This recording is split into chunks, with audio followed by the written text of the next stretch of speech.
Hey, what's up folks? Today we are doing the daiquiri. Is it just me or does more daiquiris sound like the last two words a bachelorette party screams before they all completely black out? I love a good daiquiri. Cuba's greatest contribution to the world, besides cigars, rum, and the overwhelming body of evidence proving that communism works everywhere. The daiquiri is a member of the sour family because one of its three ingredients is lime, and limes are sour. Other famous sours include the margarita, the sidecar, brandy crusta, the amaretto sour, the whiskey sour, anything with the word sour in the name. It's good. Okay, for this drink, we're gonna need three ingredients. I don't know why I used these three fingers. I've never done that before in my life, and from here on out, I promise to never do it again. All right, for this drink, we'll need for this drink, we will need three ingredients: rum, lime. Oh, I forgot the simple. We'll try that again. All right, for this drink, we will need three ingredients. We'll need rum, lime, that's simple syrup. All right, for this drink, we're gonna need just three ingredients. I did it again. Rum, lime, and simple. If you don't have your simple syrup in a squeeze bottle, I'd highly recommend doing it, especially with these little removable tops. You can just squeeze a little bit out and it makes cleanup so much easier instead of pouring it out of a bottle. Also, if you haven't already seen my video on how to make your own simple syrup, check it out. It'll save you dollars and cents every single time you go to the store and think you need to buy simple, because you don't. It takes less than 5 minutes to make at home. As long as you have sugar, water, and a microwave, you're good to go.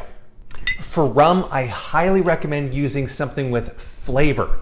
Dorado 3-year is my personal favorite, mostly because it's cheap and flavorful. I think this cost me 13 bucks in New York.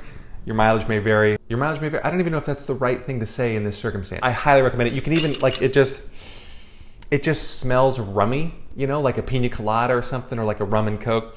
It just smells good. It's way better than some of the other ones out there that may or may not rhyme with schmacardi. Look, Bacardi is fine if you're an underage college student who forgot to specify good when your upperclassman friend / bootlegger went on a little shopping spree for you. But here's my advice. Stay away from rums with colors in the label. If it says white or gold, let me just double check that this one doesn't say white. Yeah, no, it doesn't.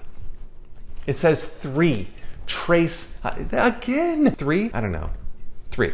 This meant get something with a number of years in the label, or that says aged or añejo or something like that. You're gonna be far better off because those are way better rums. Oh, Appleton, let's see, Appleton Estate is also a great brand.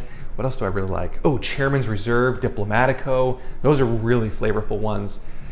I think that's about it, but Dorado, absolute favorite. Is that enough about Dorado? Should I stop now? Okay. The reason why I love the Dorado rums, by the way, is because they taste like rum, like they kind of have that distilled sugar taste and flavor, like there's still a little bit of sweetness left to it. Not quite as much as like a blackstrap rum, like, you know, that molassesy flavor, but it's just, it smells and tastes like sugar, but it's not like sweet, you know what I mean? I don't know, you can't talk to me, but I hope you know what I mean. For lime juice, make sure to squeeze your own. Don't buy anything else. Get yourself a citrus press. I think this kind of thing costs 10 or 20 bucks from any of the online retailers that rhyme with Amazon or Hallmark or Het.com. I've never shopped from Jet.com. I don't even know if they're any good. I've included a link below to one that you can buy. I think it might even be this exact model. I have blown through these things before because of my exceptionally large musculature. I've actually broken the hinge off of the cheaper model. If you're a giant bodybuilder like me, you may need to get this stainless steel model with a reinforced hinge area. But if you're not, then feel free to get any of the ones that you see in the supermarket aisle. They're usually like on the end caps, kind of around the produce section. Don't get the ones with like the pointy rammer thing, where then you like ram it in there and it just drizzles down. Those are impossible to use. I hate them. Also, if it's got the rammer thing with the glass jar in the bottom and you're supposed to just pump and grind, don't use that one either. It's too many parts that can get messy or broken. They're ridiculously stupid. Also, if you work for Food Network, can you please explain to me how you can have someone like Ina Garten or Giada De Laurentiis just cut open a lime and squeeze and it's like a friggin' waterfall pouring out? Squeeze your own lime juice, take a lime, knife, cut it in half along this way. Some people will tell you you need to roll it and all that stuff. I don't know, when you got a citrus press like this, I've never noticed a difference before and after if I try rolling it to kind of like break it up or not. I don't know. You can try it. Let me know in the comments below what you think. The other thing I'd recommend, double straining. This way you don't get any pulp in your drink, because pulp is nasty, it gets in people's teeth. It also might, because we're dealing with small quantities of lime juice, a little bit of pulp may mean that when we're measuring our lime juice, we get pulp in there instead of juice. So it can take the place of the juice, and we don't want that. All right, there we go, double straining. Or single straining, this is just single straining. Boom. Look at that. All right, see, look at it. There's enough little pulp in there that would have gotten our drink, and we're here to make good drinks, fancy drinks, flavorful drinks. All right, that's enough about ingredients. Let's get to shaking. Now for this drink, we will need rum, and we're gonna do 2 ounces of rum. 1 ounce.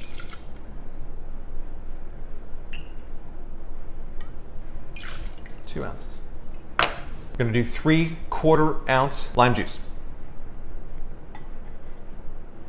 And last but not least, a 1/2 ounce of 1-to-1 simple syrup. By the way, if you do decide to not heed my advice and buy your simple syrup, you may want to cut the amount of simple syrup that you use in half, because I'm pretty sure store-bought simple syrup is a 2-to-1 ratio or closer to that.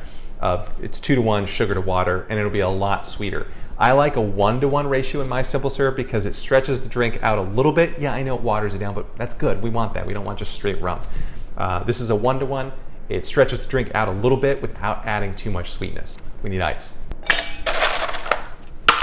My mouth is already watering thinking about having this drink right after we shoot this. Quick note about shaking versus stirring.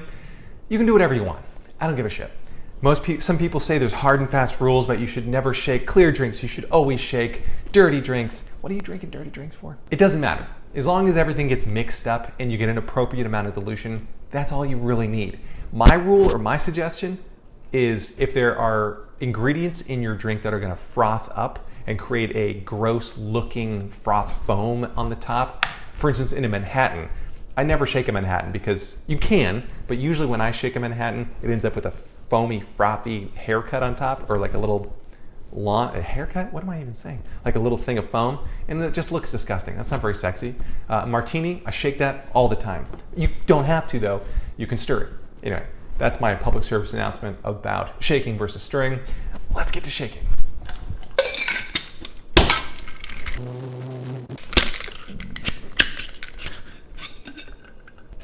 This is a Hawthorne strainer.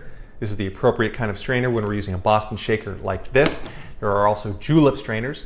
Those are they don't have this spring on it. They're a little bit, they look like a big spoon thing with holes in it. Those are good if you're straining out of a pint glass.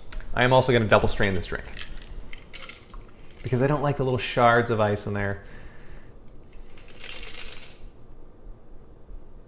A little garnish, what do we think? There we go, Daiquiri. Aloha. Hola.